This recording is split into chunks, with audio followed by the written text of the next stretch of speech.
जो हमारी dietary habits होती हैं, जैसे जो नॉन वेजिटेरियन लोग हैं या वेजिटेरियन लोग हैं, उनमें भी कुछ डिफरेंशिएशन ऐसा होता है क्या?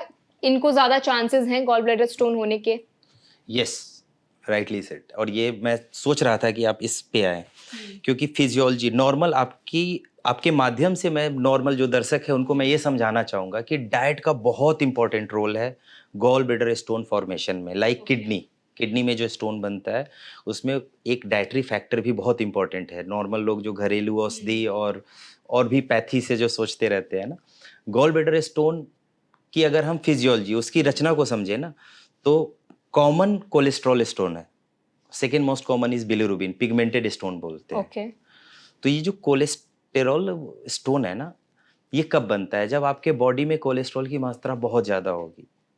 लीवर एक फैक्ट्री है।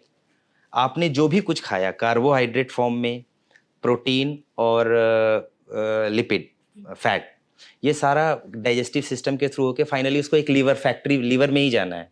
वहाँ से प्रोसेस्ड होके हर जगह जहाँ जहाँ रिक्वायरमेंट है एनर्जी की, उस टाइम पे लीवर उसको डिस्ट्रीब्यूट करेगा। ट्रू।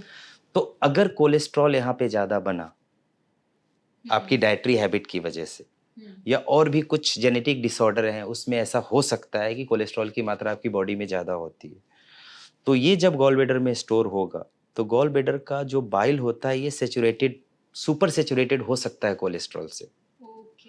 और ये कोलेस्ट्रॉल आपका स्टोन फॉर्मेशन में बहुत मदद कर जल्दी सकता मदद है। कर सकता है। सर, अभी आपने कोलेस्ट्रॉल के बारे में बताया कि अगर आपका कोलेस्ट्रॉल हाई रहता है तो भी आपको रिस्क हो सकता है गॉल ब्लैडर स्टोन होने का। इवन आप बहुत दुबले पतले हो, अच्छा। हमेशा ये नहीं बोलते हैं कि जो फैटी और ओबीज हैं उसी को गॉल स्टोन हो सकता है।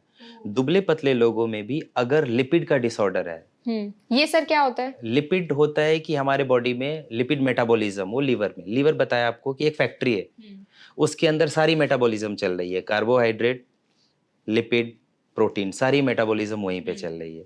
अगर एक्सेस डाइटरी इनटेक अगर आपका है किसी भी चीज का, किसी भी फॉर्म में, कैलोरी में भी, तो इन सब चीज का प्रोडक्शन, जो डिमांड है उससे ज्यादा प्रोडक्शन हुआ और वो यूटिलाइज नहीं हुआ तो कहाँ होगा? स्टोर्ड होगा।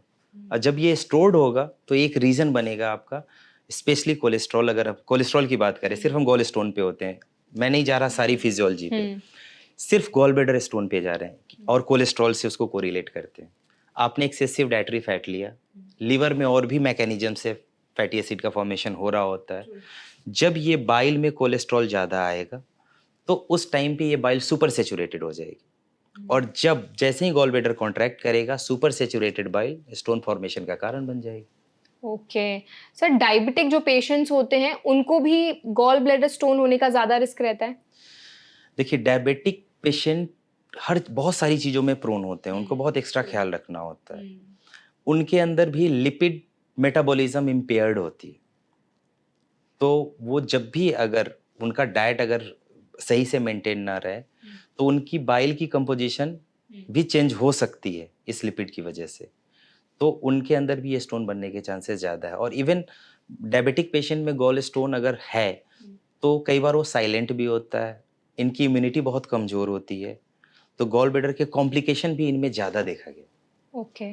और सर, अगर हम बात करें, कुछ ऐसे हार्मोनल पिल्स होते हैं या फिर जो टेस्टोस्टेरोन बूस्टर्स होते हैं, उनकी वजह से भी क्या गॉल ब्लैडर स्टोन बन सकता है? जो हार्मोन पिल्स होते हैं उसमें दो कंपोनेंट मेनली अगर आप देखोगे, एस्ट्रोजन एंड प्रोजेस्टेरॉन होता है। तो कई बार बर्थ कंट्रोल पिल्स जब हम लेते हैं जिसमें एस्ट्रोजन की मात्रा अगर ज़्यादा है तो वो बाइल के कंपोजिशन को चेंज करती है और उसमें कोलेस्ट्रॉल की मात्रा वो बढ़ा सकता है, तो उसमें रिस्क होता है गॉल स्टोन बनने का। दूसरा प्रोजेस्टेरॉन, ये प्रेगनेंसी के टाइम पे आप देखोगे, प्रोजेस्टेरॉन चाहिए हमें प्रेगनेंसी को सस्टेन करने के लिए, तो प्रेगनेंसी के टाइम पे ये प्रोजेस्टेरॉन भी बाइल को कहीं ना कहीं उसके कंपोजिशन को हैम्पर करता है। तो मतलब प्रेगनेंसी में ज्यादा चांसेस होते हैं गॉल ब्लैडर स्टोन होने के? प्रेगनेंसी में हाँ, yes, because of hormonal influence, bile की कंपोजिशन चेंज होती है तो हो सकता है। और टेस्टोस्टेरोन बूस्टर जो आप बोला आपने ना, ये सारे स्टेरॉयड हार्मोन है। हमारे बॉडी में दो टाइप के हार्मोन है, एक प्रोटीन हार्मोन और एक लिपिड से रिलेटेड जो है, स्टेरॉयड इज लिपिड। तो ये लिपिड वाले है ना, लिपिड मेटाबॉलिज्म के थ्रू फाइनली ये कोलेस्ट्रॉल को कहीं ना कहीं अपने मतलब कोलेस्ट्रॉल के कंपोजिशन को बाइल में बढ़ाता है।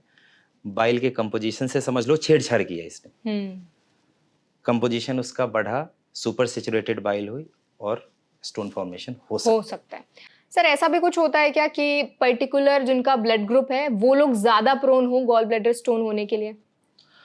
देखिए बहुत सारी बीमारी हैं जिसमें ब्लड ग्रुप में अगर ए ग्रुप ब्लड ग्रुप हमारे पास में A B B blood group A B positive O group blood group है। इन सारे ग्रुप में कुछ कुछ डिजीज़ें हैं जो कॉमन हो सकती है, लेकिन जो हमारी रिसर्च है, जो हमारे डाटा है, उसमें ये कोई कोरिलेशन नहीं है कि इस ब्लड ग्रुप को ये गॉल स्टोन होने के चांसेस ज़्यादा है। स्पेशली ब्लड ग्रुप का गॉल ब्लैडर स्टोन में कोई रिलेशन ओके, मतलब ब्लड का कोई ऐसा डायरेक्ट नहीं, कनेक्शन नहीं है नहीं, stone formation gall bladder formation में। स्टोन फॉर्मेशन में कोई डायरेक्ट कोरिलेशन। ओके। सर हम लाइफस्टाइल की बात करते हैं तो मेजरली अगर आप देखें तो लोगों को गॉल ब्लैडर स्टोन की प्रॉब्लम लाइफस्टाइल की वजह से भी हो रही है, क्योंकि आजकल का हमारा खान पान ऐसा हो गया है और हमारा स्ट्रेस, अगर हम बात करें तो स्ट्रेस भी आजकल लोगों को बहुत ज़्यादा है। तो क्या लाइफस्टाइल की वजह से किस तरह से ट्रिगर ज़्यादा होता है गॉल ब्लैडर स्टोन? देखिए, गॉल ब्लैडर स्टोन फॉर्मेशन एक प्रोसेस है, वो सडन फॉर्म नहीं हो सकता है। इसके लिए कहीं ना कहीं आपकी मेटाबॉलिज्म डिस्टर्ब होगी, तो हमारे बॉडी में यही 3 मेटाबॉलिज्म फिर अफेक्ट होगी। डाइजेशन की प्रॉब्लम जनरली अगर आप देखोगे, स्ट्रेस अगर किसी को है, कोई साइकेट्रिक डिसऑर्डर का पेशेंट है या कभी किसी का स्लीप साइकिल डिस्टर्ब है, इन सब लोगों में डाइजेशन की प्रॉब्लम बहुत ज़्यादा होती है। और ये डाइजेशन की प्रॉब्लम तो एक कॉमन टर्म हम बोलते हैं आपके माध्यम से दर्शकों को बताने के लिए कि डाइजेशन की ये प्रॉब्लम हो सकती है, बट एक्चुअल में जब हम इसकी मेटाबॉलिज्म बिल्कुल डीप जहाँ तह तक जाएंगे तो फिर वही 3 मेटाबॉलिज्म आपकी इफेक्ट होगी, कार्बोहाइड्रेट, प्रोटीन, लिपिड, और ये ओवरऑल बाइल को अफेक्ट करेगा। मेटाबॉलिज्म डिस्टर्ब होगी, बाइल डिस्टर्ब होगा, गॉल ब्लैडर का फंक्शन, ऐसे लोगों में जनरली गॉल ब्लैडर कॉन्ट्रैक्शन की प्रॉब्लम हो जाएगी, गॉल ब्लैडर सही से काम नहीं करेगा, गॉल ब्लैडर में बाइल स्टोर ज़्यादा होगा। तो ये सारा फैक्टर्स मिलके स्टोन फॉर्मेशन करा सकता है। ओके सर, आपने ना स्लीप के बारे में बात की कि अगर आपकी स्लीप प्रॉपर नहीं है तो भी आपको चांसेस हैं कि आपको गॉल ब्लैडर स्टोन हो जाए। जो लोग नाइट शिफ्ट में काम करते हैं वो भी ज़्यादा प्रोन होते हैं? बिल्कुल, आपने बहुत सही क्वेश्चन पूछा है और मैं चाह रहा था कि आप ये क्वेश्चन पूछो। जो लोग लेट नाइट शिफ्ट काम करते हैं, ऐसे लोगों में ना एक, कभी आपने सुना होगा या बहुत सारे दर्शक जानते भी होंगे इस बात को कि हमारे बॉडी में एक तीसरी आंख है, पीनियल ग्लैंड बोलते हैं उसको। ये लाइट से अफेक्ट होती है, डीप सीटेड ब्रेन के अंदर होती है। अब चारों तरफ आप अंधेरा कर दो तो वो जो पीनियल ग्लैंड है वो सेंस कर रहा है कि अभी रात है।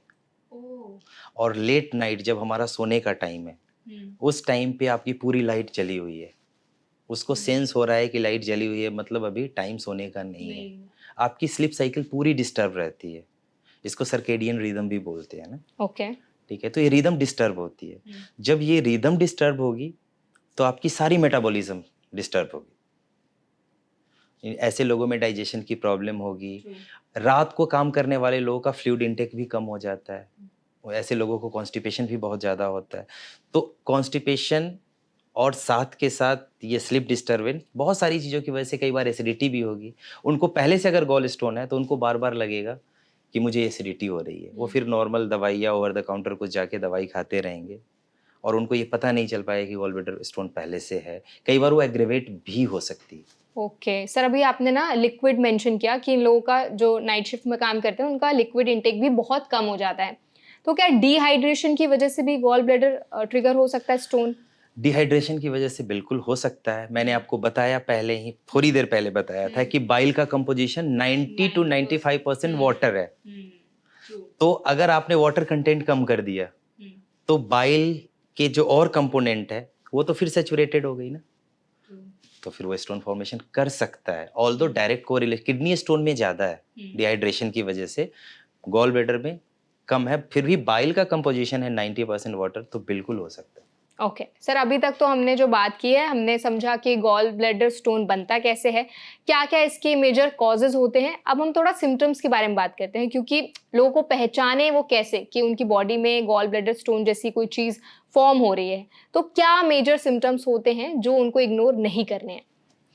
देखिए, सबसे पहला, ऐसे भी कोई भी सिम्टम आपके बॉडी में है जिसको आप कई बार एसिडिटी का नाम देते हो, एसिडिटी हो रही है, हर्ट बर्न हो रहा है, खाने के बाद थोड़ा सा दर्द हुआ, इंडाइजेशन फील ऊपर हो रहा है। इंडाइजेशन फील हो रहा है, तो जब भी आपको अपर एब्डोमेन ऊपर की तरफ दर्द हो, स्पेशली अगर पूरे एब्डोमेन को 6 पार्ट पार्ट्स में में 9 डिवाइड पार्ट्स में डिवाइड करें, 9 पार्ट्स में, तो अपर एब्डोमेन, इवन अगर आप सिंपली नॉर्मल लोगों को, जो मेडिको नहीं है, क्लिनिशियन नहीं है, नॉर्मल अगर हम एब्डोमेन को 4 पार्ट में बांटे ऐसे ही 2 तो राइट साइड अपर एब्डोमेन, और राइट साइड अगर पेन हो रहा है, दर्द बार बार हो रहा है, ये दर्द अगर आपका पीछे की तरफ जा रहा है, बैक में अगर आपको फील हो रहा है, तो ये हो सकता है सिम्टम्स कि गॉल स्टोन का पेन, जो दर्द हुआ ना, ये सिम्टम्स गॉल स्टोन का दे सकता है।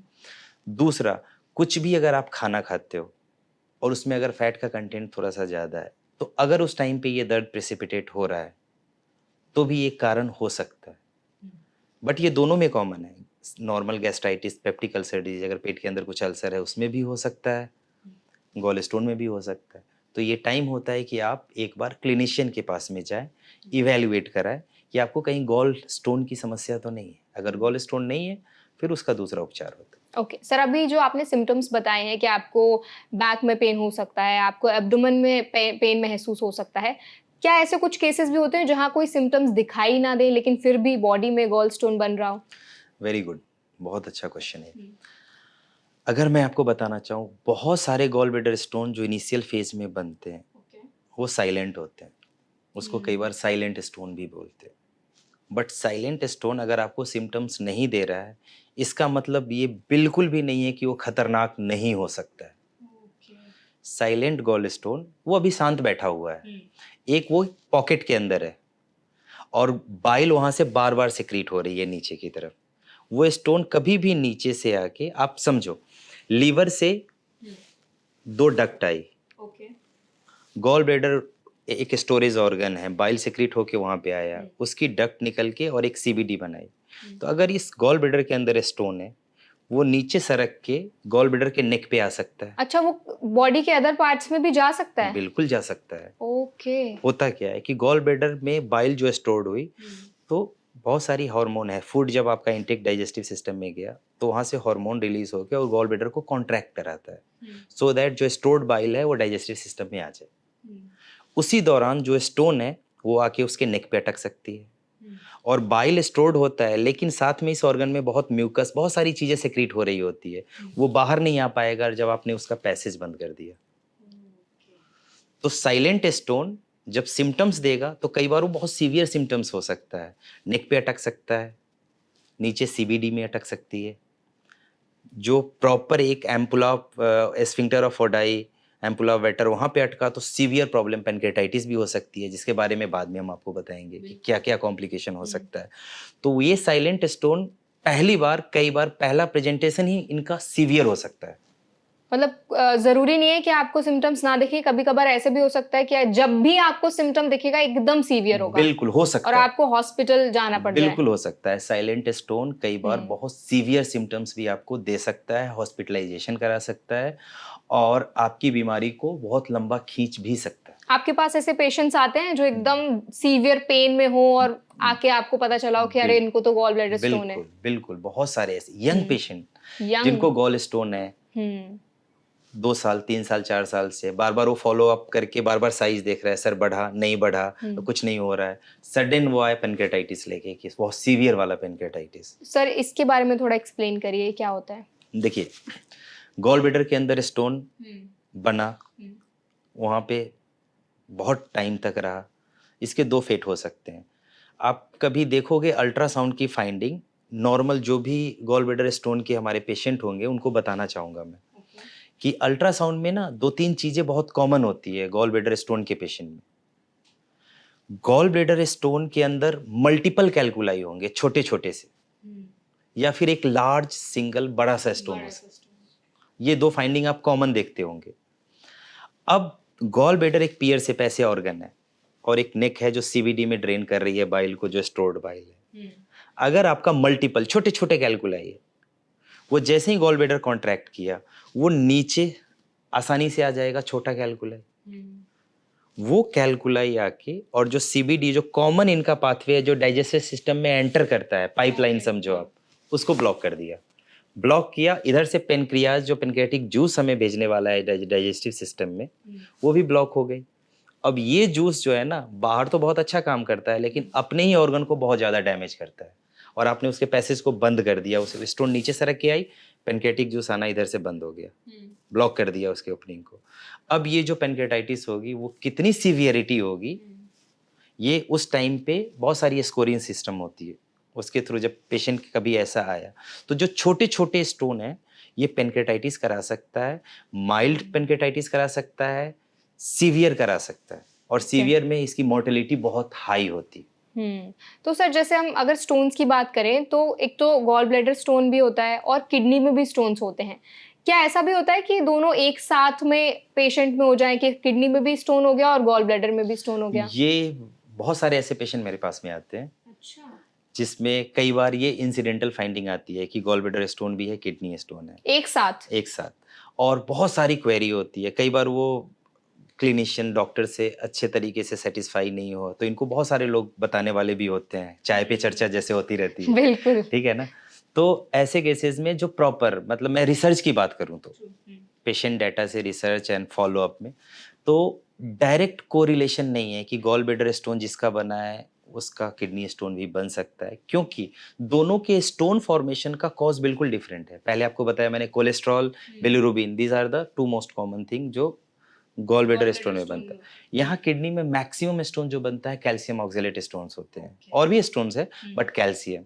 तो दोनों की कंपोजिशन अलग है, फिजियोलॉजी लगभग अलग है, कॉजेज भी अलग है। हाँ, तो इंसिडेंटल फाइंडिंग में हो सकता है, बट जिसको गॉल ब्लैडर स्टोन है उसको किडनी स्टोन बनने के चांसेस हैं, ऐसा नहीं। ओके, मतलब गॉल ब्लैडर स्टोन की वजह से किडनी स्टोन बनेगा ऐसा कोई बिल्कुल कनेक्शन भी नहीं है? ओके सर, जब हम गॉल ब्लैडर स्टोन की बात करते हैं, अगर किसी को ऐसे सिम्टम्स दिख रहे हैं, उनको फील हुआ कि उनको पेन हो रहा है या फिर जो आपने सिम्टम्स मेंशन किए वो कुछ कुछ सिम्टम्स उनको दिखाई दे रहे हैं, कैसे डायग्नोस किया जाता है? क्या पहले स्टेप्स होने चाहिए पेशेंट के?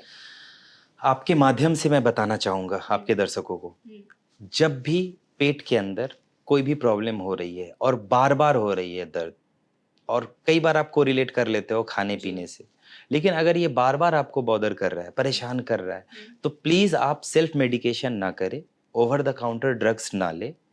आप किसी भी आसपास के अच्छे कोई भी डॉक्टर होंगे उसके पास जाए, प्रॉपर इवेल्युएट कराए। और आजकल क्लिनिकल एग्जामिनेशन का एक थोड़ा सा एक्सटेंशन है कि अल्ट्रासाउंड करा लो आप। Ultrasound is the best way, जिस समय गॉल स्टोन को बहुत इजीली पिकअप कर लिया जाता है। तो गॉल ब्लैडर स्टोन को बहुत जल्दी आइडेंटिफाई अगर करना है, बार बार सिम्टम्स हो रहा है, तो आप अल्ट्रासाउंड, एक बेसिक अल्ट्रासाउंड कराएंगे, उसमें गॉल स्टोन पता चल जाता है। ओके, सो यही अल्ट्रासाउंड से आपको पता चल जाएगा कि आपको गॉल स्टोन है या नहीं है। सर, जब गॉल स्टोन के बारे में बात करते हैं तो बहुत बार ये भी बोला जाता है कि बैड ब्रेथ से उसको कनेक्ट किया जाता है।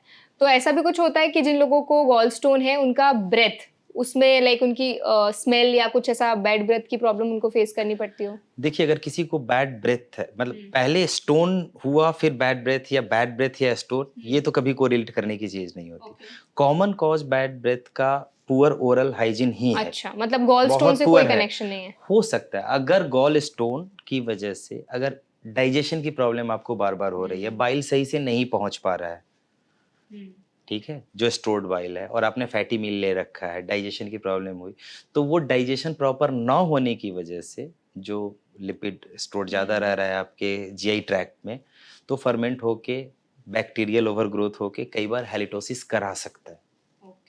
बट हैलिटोसिस का major cause gall bladder stone नहीं हो सकता है। मतलब कभी कभी कुछ सिचुएशंस में पॉसिबल तो है? पॉसिबल है, बिकॉज ऑफ इनडाइजेशन की प्रॉब्लम्स। क्योंकि सारी चीजें हमारे गट से कनेक्टेड है और Yes. कहीं ना कहीं गट हमारी बॉडी में हर एक जगह पर इफेक्ट दिखाई देता है अपना।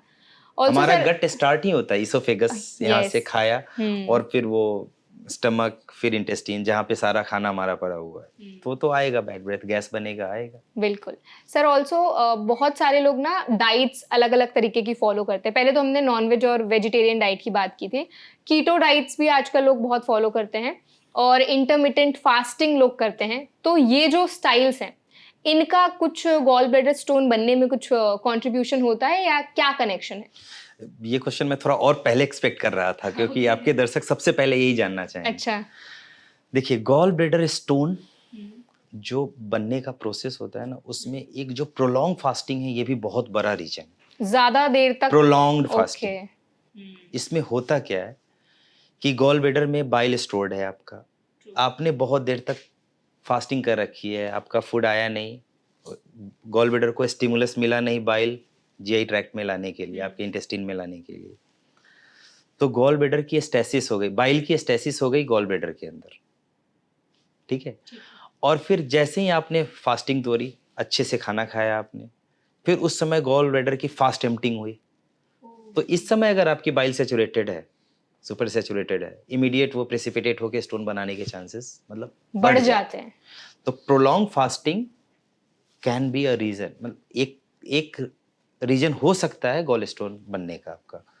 दूसरा, कीटो डाइट की बात आपने करी, तो ओवरऑल अगर आपका एनर्जी इनटेक ज्यादा है, कैलोरी, आजकल आप देखते होंगे रेस्टोरेंट में जाते हैं ना, तो आपके मेन्यू के साइड में प्राइस ना लिख के कैलोरी ज्यादा लिखा हुआ रहता है। हाँ, किसी भी अच्छे में, बहुत ये common रिसेंट है। ट्रेंड है। वो ये कहीं ना कहीं अवेयरनेस लोगों में फैलाने की चीज है कि आप कार्बोहाइड्रेट ज्यादा लो, प्रोटीन ज्यादा लो, फैट ज्यादा लो, या कुछ भी लो, ये उतना मैटर करे ना करे जितना आपका कैलोरी इनटेक मैटर करता है। तो कैलोरी अगर आप बहुत ज्यादा लोगे, उसका कंजप्शन हमारे बॉडी में नहीं होगा, तो ये सारी चीजें फाइनली स्टोर्ड ही होगी, और ये कहीं ना कहीं गॉलस्टोन में भी हेल्प, फॉर्मेशन में हेल्प करेगा।